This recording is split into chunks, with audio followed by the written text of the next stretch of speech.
হরে কৃষ্ণ। সবাইকে অক্ষয় তৃতীয়ার অনেক অনেক শুভেচ্ছা রইল। তো সবাই জানো আজকে অক্ষয় তৃতীয়া, তো এই দিনটি ভগবানকে আমরা ভোগ নিবেদন করলাম।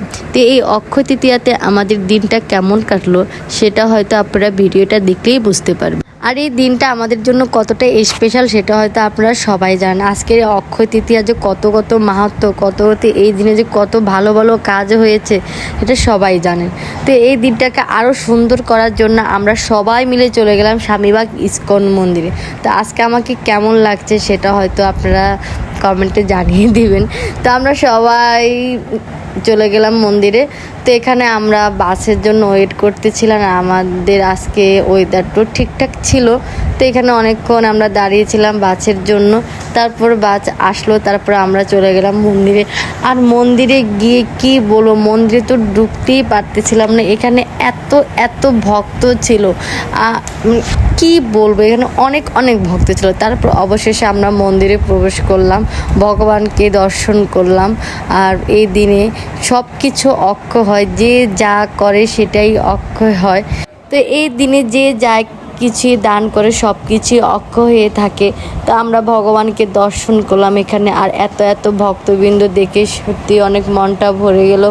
আর স্বামীবাগ মন্দির মানে একটুকু জায়গা ছিল না, এত ভক্তবৃন্দ। আর আমরা তারপর ভগবানকে দর্শন করে আমরা মন্দির থেকে বেরিয়ে পড়লাম। তো বললাম না যে এই দিনে যে যা কিছুই দান করে সেটা নাকি ভগবানের অক্ষয় হয়ে থাকে ভগবানের কাছে।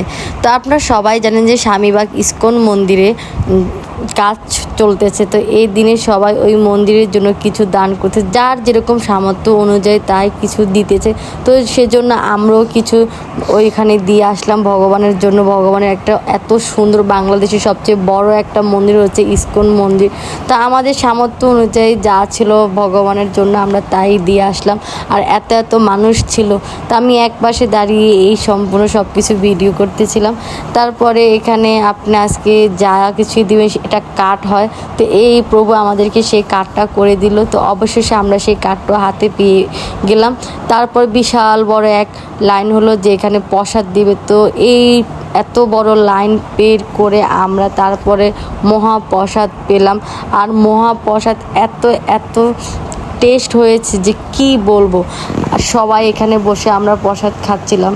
আর প্রসাদে ছিল এঁচড়ের বিরিয়ানি, তারপর ছিল চাটনি, তারপর ছিল মিষ্টি, তারপর ছিল ছানার একটা তরকারি। তো এই প্রসাদ আমাদের কাছে এত ভালো লেগেছে। তারপরে ছিল খুবই একটা টেস্টি শরবত। তারপর সব কিছু করে আমরা আবার 2 তলায় চলে গেলাম। তো এখানে এই প্রভুকে সামনাসামনি দেখতে পাবো সেটা কোনো দিন ভাবতে পারিনি। এই প্রভুকে সবসময় ইউটিউবে দেখি, ইউটিউবে তার ভিডিও দেখি। তো এরকম সামনাসামনি দেখে সত্যি আজকের এই দিনে খুবই ভালো লেগেছে। তো প্রভু এখানে সবাই অনেক কিছু দান করতেছিল। তো যে যা কিছু দান করতেছিল তাদেরকে এখানে একটা করে গিফট দেওয়া হচ্ছিল। তো অনেকে অনেক কিছু দান করেছে, যার যেরকম সামর্থ্য অনুযায়ী সেরকমভাবে এখানে দান করে গিয়েছিল। তো আমাদেরও যেরকম সামর্থ্য ছিল আমরাও সেভাবে দান করেছি। আর এই প্রভুর নাম হলো ভক্তি বিজয় ভাগবত স্বামী মহারাজ। উনি ইন্ডিয়া থেকে এসেছে। এই দিন উপলক্ষে, অক্ষয় তৃতীয়া উপলক্ষে উনি স্বামীবাগ মন্দিরে এসেছে।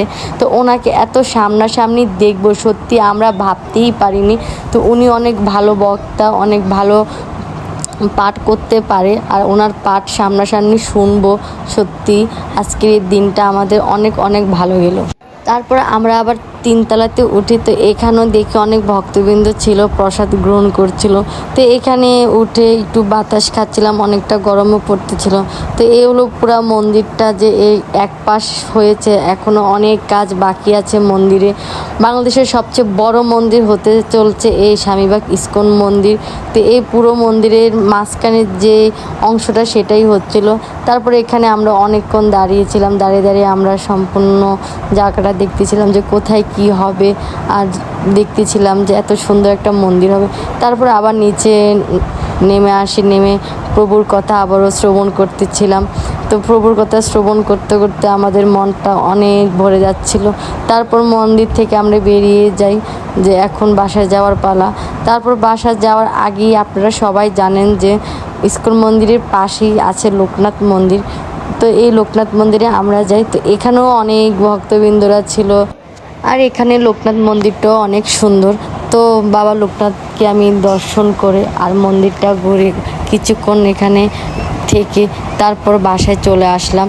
তো আপনারা সবাই ভালো থাকবেন, আর বেশি বেশি করে ভগবানকে স্মরণ করবেন, কীর্তন করবেন, মালা জপ করবেন, গীতা পাঠ করবেন। হরে কৃষ্ণ।